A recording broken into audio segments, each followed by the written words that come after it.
Hello everyone. आज के इस वीडियो में हम झारखंड बोर्ड के क्लास 10th के इंग्लिश के मॉडल पेपर में दिए गए क्वेश्चन को सॉल्व करेंगे और एक एक करके उनके इजी एक्सप्लेनेशन को समझेंगे।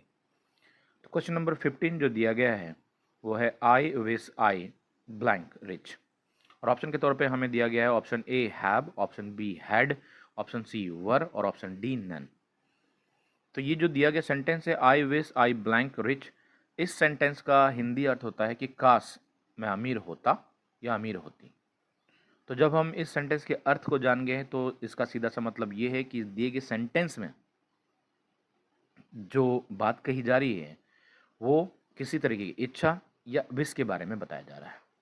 और याद रखिएगा, जब भी किसी सेंटेंस के जरिए हमें किस तरह की इच्छा या विश के बारे में बताया जाता हो और वो इच्छा वर्तमान समय में संभव होना प्रतीत ना हो, यानी उस इच्छा का पूरा होना वर्तमान समय में, प्रेजेंट समय में इम्पॉसिबल लगता हो, तो उस तरीके के सेंटेंस में जो हमारा सब्जेक्ट आई दिया रहता है क्वेश्चन में, जिस तरीके से यहाँ क्वेश्चन में आई सब्जेक्ट के तौर पे दिया गया है, तो हेल्पिंग वर्ब के तौर पे हमने वहाँ वर का प्रयोग करना होता है। और यहाँ इस दिए गए सेंटेंस में ऑप्शन के तौर पे सी में वर लिखा गया है, इसलिए हमारा करेक्ट आंसर होगा ऑप्शन सी और पूरा आंसर बन जाएगा आई विश आई वर रिच। ठीक है, तो इस तरीके से हमने बड़े आसान तरीके से क्वेश्चन नंबर 15 को सॉल्व कर लिया। आइए देखते हैं अब क्वेश्चन नंबर 16 को। क्वेश्चन नंबर 16 एक बहुत ही आसान सा क्वेश्चन दिया गया है। इस सेंटेंस को सॉल्व करने के लिए कुछ बातों को बेहतर ढंग से समझना जरूरी है। तो आइए देखते हैं पहले इस सेंटेंस में क्या कहा गया है और कौन से वो तरीके हैं जिनको अगर हम सीख लेते हैं तो इस तरीके के क्वेश्चन को, इस तरह के सेंटेंस को हम बड़े आसानी से सॉल्व कर लेंगे। क्वेश्चन नंबर 16 में लिखा है चेंज इनटू नेगेटिव सेंटेंस, और सेंटेंस के तौर पे हमें दिया गया है ऑलवेज स्पीक द ट्रुथ। और ऑप्शन जो चार ऑप्शन में दिए गए हैं, option A never tell a lie, option B always not speak the truth, option C don't speak truth और ऑप्शन डी के तौर पे दिया गया नन ऑफ दिस। इस सेंटेंस को जब हम पढ़ते हैं तो इस सेंटेंस का जो अर्थ बनता है वो ये है कि सदा सच बोलो। ठीक है, तो हमेशा सच बोलो, ऐसा कहा गया है इस सेंटेंस के जरिए।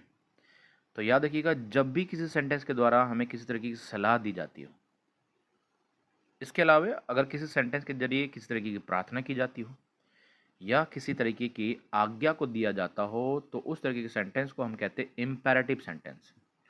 और अगर इम्पेरेटिव सेंटेंस को हमें नेगेटिव में बदलना हो, ठीक है, नेगेटिव सेंटेंस में बदलना हो, जैसा कि इस सेंटेंस में, इस क्वेश्चन में हमसे कहा गया है, तो सिंपली हमने सिर्फ और सिर्फ दिए गए सेंटेंस में जो वर्ड है उसका अपोजिट मीनिंग का मीनिंग यानी कि विपरीत अर्थ के शब्दों को लिख देना है, वर्ड को लिख देना है।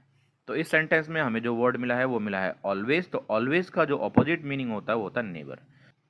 तो जब हम ये जान चुके हैं कि ऑलवेज का अपोजिट मीनिंग जो होता है वो नेबर होता है और हम दिए गए ऑप्शन में ढूंढते हैं ऑलवेज के अपोजिट वर्ड नेबर को, तो हमें ऑप्शन ए में मिलता है नेवर। तो इस तरीके से हमारे क्वेश्चन नंबर 16 का आंसर भी हमें मिल गया, जो कि होगा option A never tell a lie. तो इस तरीके से हमने बड़े ही आराम से इन एक्सप्लेनेशन के जरिए क्वेश्चन नंबर 15 और क्वेश्चन नंबर 16 को सॉल्व किया।